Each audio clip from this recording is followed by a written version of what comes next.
Bond क्या है? क्या बॉन्ड सेफ है? बॉन्ड कितने प्रकार का होता है? दोस्तों नमस्कार, मैं हूं राहुल शर्मा और आप देख रहे हैं राहुल शर्मा शो। आज हम इन सारे विषय बात करें तो वीडियो को स्किप ना करें, पूरा देखें। तो चलिए शुरू करते हैं। अगर कभी भी आपने किसी को कर्ज दिया है या कर्ज लिया है तो आपके लिए बॉन्ड को समझना आसान होगा। एक उदाहरण समझिए कि अगर आप कोई चीज खरीदना चाहते हैं तो आपके पास दो ऑप्शन है। या तो आप अपने सेविंग से पैसे जुटाएं या फिर किसी से कर्ज लें। उसी तरीके से जब सरकार को भी किसी चीज की जरूरत होती है कोई काम को शुरू करने के लिए, तो वो पैसे जुटाती है फंड के जरिए। और वो फंड कैसे जुटाया जाता है? बॉन्ड के जरिए। और इससे ही सरकारी बॉन्ड कहते हैं। और इसे कभी कभी ऋण पत्र भी कहा जाता है। बॉन्ड दोस्तों एक तरह से एक कर्ज होता है जिसका इस्तेमाल सरकार और कंपनियां फंड जुटाने के लिए करती है। और बॉन्ड का एक फिक्स इंटरेस्ट रेट होता है और उससे हम लोग कूपन कहते हैं। और जब बॉन्ड का एक फिक्स इंटरेस्ट होता है इसलिए इसे कभी कभी फिक्स रेट इंस्ट्रूमेंट भी कहा जाता है।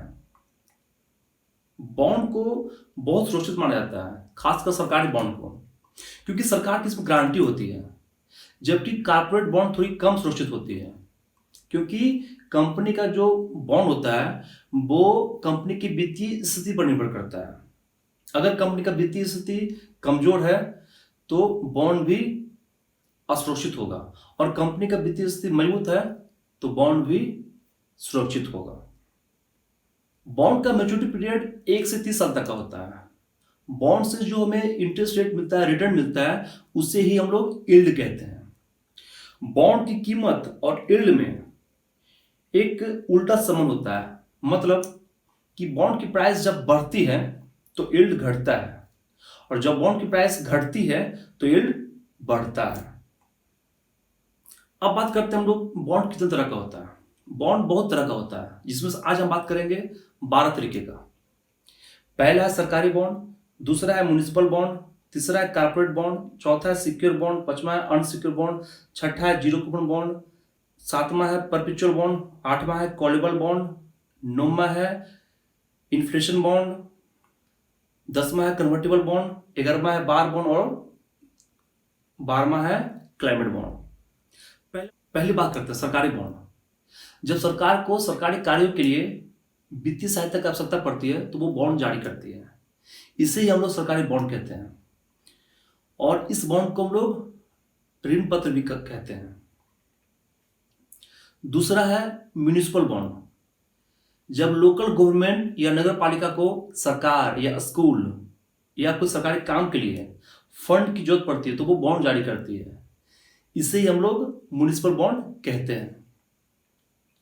तीसरा है कॉर्पोरेट बॉन्ड। जब किसी कॉर्पोरेट सेक्टर को फंड की आवश्यकता पड़ती है कंपनी को विस्तार करने के लिए, तो वो बॉन्ड जारी करती है, और इसे ही हम लोग कॉर्पोरेट बॉन्ड कहते हैं।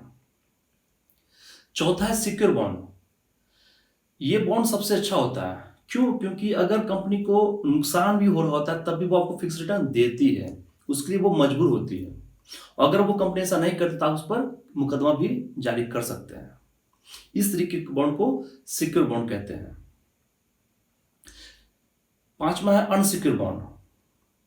इस तरह का बॉन्ड बहुत ही रिस्की होता है, और इस कंडीशन में कंपनी को मुनाफा हो रहा हो या नुकसान हो रहा हो, अगर वो चाहती है कि आपको पैसा रिटर्न नहीं करेगी तो वो नहीं करेगी, और इसके लिए आप उस पर कोई मुकदमा नहीं कर सकते। इस तरह के बॉन्ड को अनसिक्योर बॉन्ड कहते हैं। ये थोड़ा लुभावना होता है, इस पर रिटर्न ज्यादा मिलते हैं, इसमें लोग इसलिए फंस जाते हैं इसमें। छठा है जीरो कूपन बॉन्ड। इस तरह के बॉन्ड में आपको इंटरेस्ट नहीं मिलता है, इसकी प्रॉफिट अलग तरीके से मिलती है। एक उदाहरण समझिए कि कोई बॉन्ड है 1000 रुपये की, और आपको डिस्काउंट प्राइस में 900 में मिल रहा है, और 900 में खरीद लेते हैं आप, और फिर 1000 में उसको आप बेच देते हैं, तो आपके 100 की मुनाफा होती है।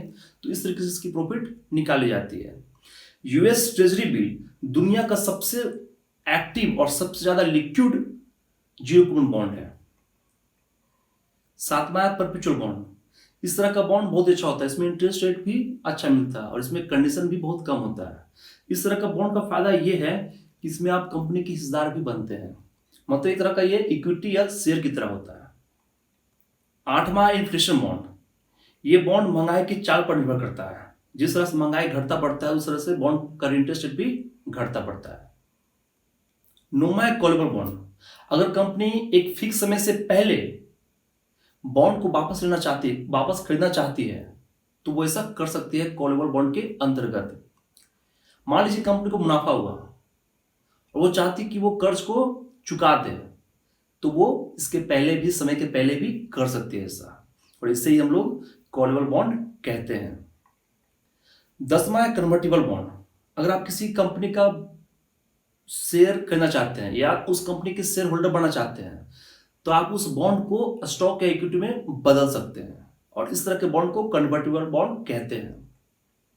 11वां है बार बॉन्ड, जब सरकार को मिलिट्री ऑपरेशन के लिए फंड जुटाने की जरूरत पड़ती है तो वो बॉन्ड जारी करती है, और उससे हम लोग बार बॉन्ड कहते हैं।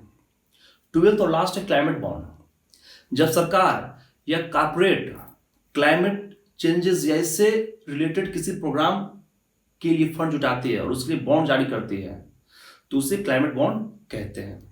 आज के लिए इतना ही। Thank you.